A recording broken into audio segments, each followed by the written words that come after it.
बिस्मिल्लाहिर्रहमानिर्रहीम अस्सलामुअलैकुम। उम्मीद है आप सब खैरियत से होंगे। तो आज की इस वीडियो में हम सी प्लस प्लस के इंट्रोडक्शन के बारे में बात करेंगे। ये वीडियो बिगनर्स के लिए है। तो इस वीडियो में हम सिर्फ इसका इंट्रोडक्शन पे बात करेंगे और हमें कौन सा एडिटर या आईडीई यूज़ करनी चाहिए सी प्लस प्लस कोड को लिखने के लिए। आईडीई का मतलब होता है इंटीग्रेटेड डेवलपमेंट इन्वायरमेंट, जहाँ पर हम कोड लिखते हैं।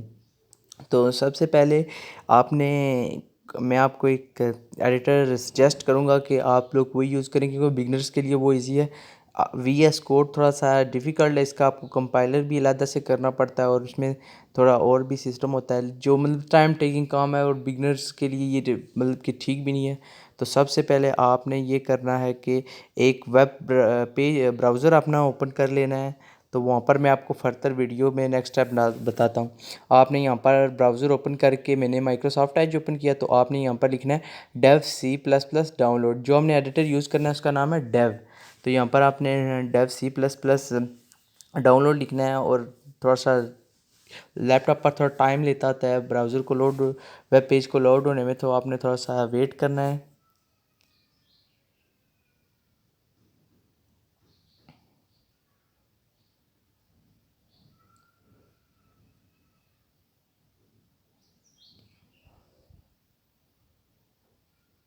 ये हमारा वेब पेज लोड हो गया है। तो यहाँ पर आप देखेंगे दो किस्म के आपको डेव सी प्लस प्लस की वेबसाइट मिलेंगी। एक ब्लड शेड वालों का है और सोर्स फोर्ज वालों का है। तो मैं आपको ये रिकमेंड करूँगा कि सोर्स फोर्ज वाला जो डेव सी प्लस प्लस है यही आप करें। ब्लड शेड वालों का भी ठीक है, लेकिन उसमें कभी कभार एरर्स आ जाते हैं। मेरे मोस्टली फ्रेंड्स ने यूज़ किया और उसमें यही बताया कि इसमें कभी कभार एरर आ जाते हैं। तो आपने सोर्स फोर्ज पर क्लिक करना है, और ये सेम इसी तरह जैसे आप मोबाइल की ऐप्स नहीं डाउनलोड करते वैसे ही बस आपने क्लिक करना है, और इसमें इजीली कंपाइलर और सब कुछ इसके बिल्ट इन आता है। तो अभी हम चलते हैं बी डेव सी प्लस प्लस पर, और यहाँ पर एक कोड लिखते हैं और आपको बताते हैं। सबसे पहले आपने Dev C plus plus open करना है और कंट्रोल एन प्रेस करेंगे तो मतलब न्यू फाइल क्रिएट हो जाएगी, और यहाँ पर आपने हेडर फाइल लिखनी है। जैसे मैं लिख रहा हूँ hash tag include IO stream. Include की स्पेलिंग आपने स्मॉल ही लिखने हैं, कैपिटल नहीं लिखने। आईओ स्ट्रीम के स्पेलिंग आपने जब भी लिखने हैं ना, आप कैपिटल भी लिख सकते हैं और स्मॉल भी लिख सकते हैं। ये हम आगे चल के इसके एरर्स पर बात करेंगे। पहले ये जो भी मतलब आप प्रोग्राम लिखे ना, तो सबसे पहले उसकी header file C plus plus में लिखना ज़रूरी है, क्योंकि ये एक प्री प्रोसेसर डायरेक्टिव होता है, और ये नहीं लिखेंगे तो आपका प्रोग्राम एग्जीक्यूट नहीं होगा और कंपाइलर आपको एरर शो करेगा।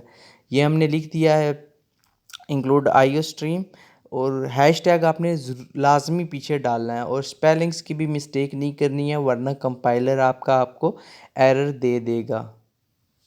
इसके बाद हम लिखेंगे एक और लाइन, वो भी वीडियो में आगे चल के मैं आपको बताता हूँ। पहले आपने एक बात आपने ये याद रखनी कि hash tag include IO stream, ये मतलब ये इनपुट और आउटपुट के लिए। और अब हम लिखेंगे यूजिंग नेम स्पेस एसटीडी। ये एक लाइब्रेरी फंक्शन है। ये आउटपुट या सी इन करवाने के लिए आपको मीन्स के यूज़ होता है, मतलब कि डाटा एंटर करने के लिए और डाटा को प्रिंट करवाने के लिए, मतलब प्रोग्राम की आउटपुट लिखने के लिए। उसके बाद हम इंट मेन लिखेंगे। ये एक मेन फंक्शन होता है, और इसके आगे हम पैरेंथेसिस डालेंगे। ये आपने हर सूरत में लिखना है। अगर आप नहीं लिखेंगे कंपाइलर फिर भी एरर शो करेगा। ये एक मतलब हमारा प्रोग्राम बेसिकली स्टार्ट यहाँ से होता है, मेन फंक्शन से, कि ये एक मेन फंक्शन होता है। आगे चलकर हम फंक्शंस पर भी बात करेंगे, लेकिन अभी हम बेसिक्स ही इसके डिस्कस करेंगे।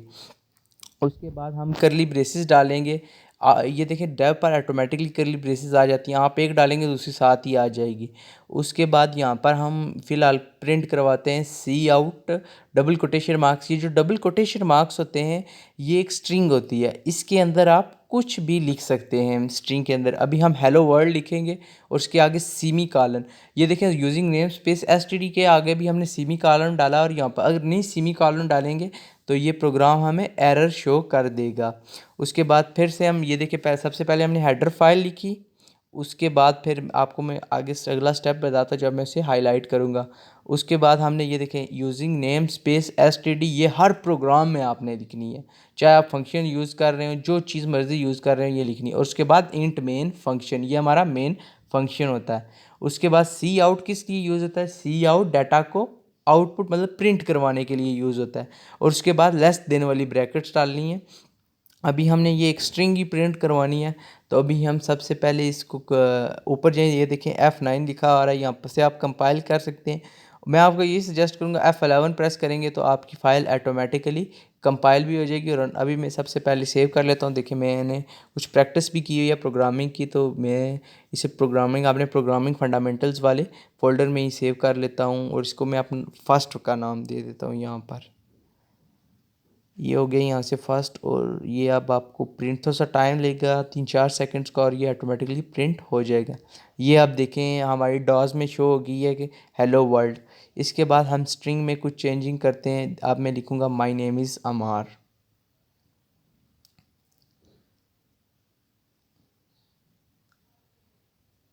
ये डबल कोटेशन मार्क्स होते हैं, इसके अंदर आप जो चीज़ मर्ज़ी लिखें ये प्रिंट कर देगा। मतलब कि ये एक स्ट्रिंग होती है और कंपाइलर इसे प्रिंट करता ही करता है अगर आपने साथ सी आउट यूज़ किया होगा। ये भी थोड़ा सा टाइम ले रहा है थोड़ा कभी कभार। ये देखें ये प्रिंट हो गया, प्रिंट होके आ गया है माय नेम इज़ अमान। अभी हम यहाँ पर मैं आपको रेंडमली कोई भी टैक्स नंबर कोई जो चीज़ मर्ज़ी आप इन डबल कोटेशन मार्क्स के अंदर लिखेंगे ना, वो आपको कंपाइलर प्रिंट करके दे देगा। और साथ सी आउट, और सी आउट के साथ आपने लेस देन्स वाली ब्रैकेट डालनी है।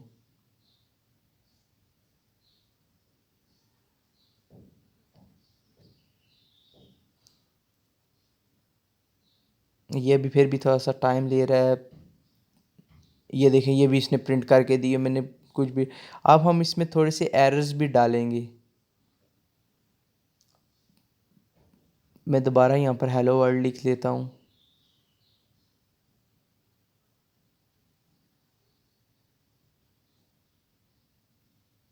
आप देखें मैंने सेमी कॉलन किया हुआ, देखें कंपाइलर ने शो कर दिया कि करली ब्रेसेस से पहले यहाँ पर एरर आ गया है।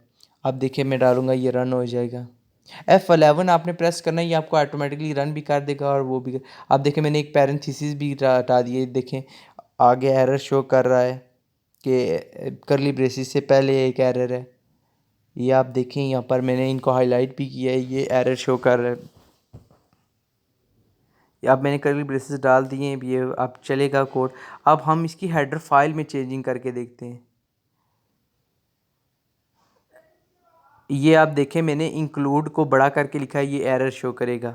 मैंने जैसे ये देखें इंक्लूड पे कैपिटल हमने लिखा है तो ये एरर शो कर रहा है। उसके बाद देखिएगा हम अगर आईओ स्ट्रीम को भी कैपिटल करके लिखेंगे इसके साथ तो फिर भी एरर शो करेगा। ये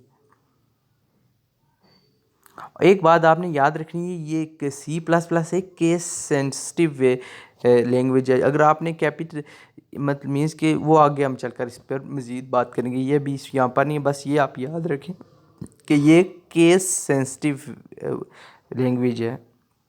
ये देखें अभी हमने किया, ये हो गया। अब हम इंक्लूड को छोटा करके लिखेंगे और देखिए आप देखिएगा कि ये आउटपुट प्रिंट कर देगा। ये देखें मैंने एक उसके आगे ग्रेटर लेस देन वाली ब्रैकेट नहीं डाली तो वो एरर शो कर रहा है। अब आप देखिएगा ये आउटपुट प्रिंट करके आपको दे देगा। ये देखें हमारी आउटपुट प्रिंट होकर आ गई है। हेडर फाइल डिफरेंट किस्म की होती हैं, कॉनियो डाटा है, स्टूडियो डाटा है, लेकिन अभी हम आप याद रखें कि हम आईओ स्ट्रीम को ही डिस्कस करते हैं। और ये बेसिकली इनपुट और आउटपुट शो करवाने के लिए यूज़ होती है। ये भी मैंने दोबारा से इसको छोटा करके लिख लिया है। अभी मैं इसमें वाइट स्पेसेस दे रहा हूँ। वाइट स्पेसेस का मतलब होता है आप जितनी मर्जी इसको स्पेसेस दे। देखें मैंने कितनी स्पेसेस दी, 19 लाइन तक कर्ली ब्रेस में हमारी जा रही है, लेकिन फिर भी ये इसको इग्नोर करेगा स्पेसेस, वाइट स्पेसेस को, और ये कोड प्रिंट करके दे देगा। आप जितनी मर्जी इसको मीन्स के स्पेसेस दे दें, जो मर्जी करें, ये वाइट स्पेसेस को C++ में कंपाइलर इग्नोर कर देता होता है। और इसके अलावा मैं आपको एक और बुक सजेस्ट करूँगा IT सीरीज़ की, object oriented programming using C++।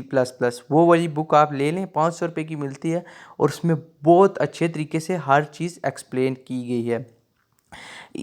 Means कि वो बुक आपको इसकी ऑब्जेक्ट एंड क्लासेस के बारे में बताएगी, फंक्शंस, मतलब बेसिक्स, बिल्कुल बेसिक से जाकर आपको वो बुक समझे, उसमें सब कुछ लिखा हुआ है और वो इजी है। इसके बाद मैं आपको रॉबर्ट लफोर की बुक भी सजेस्ट करूंगा, लेकिन वो बहुत हाई लेवल वाली बुक है।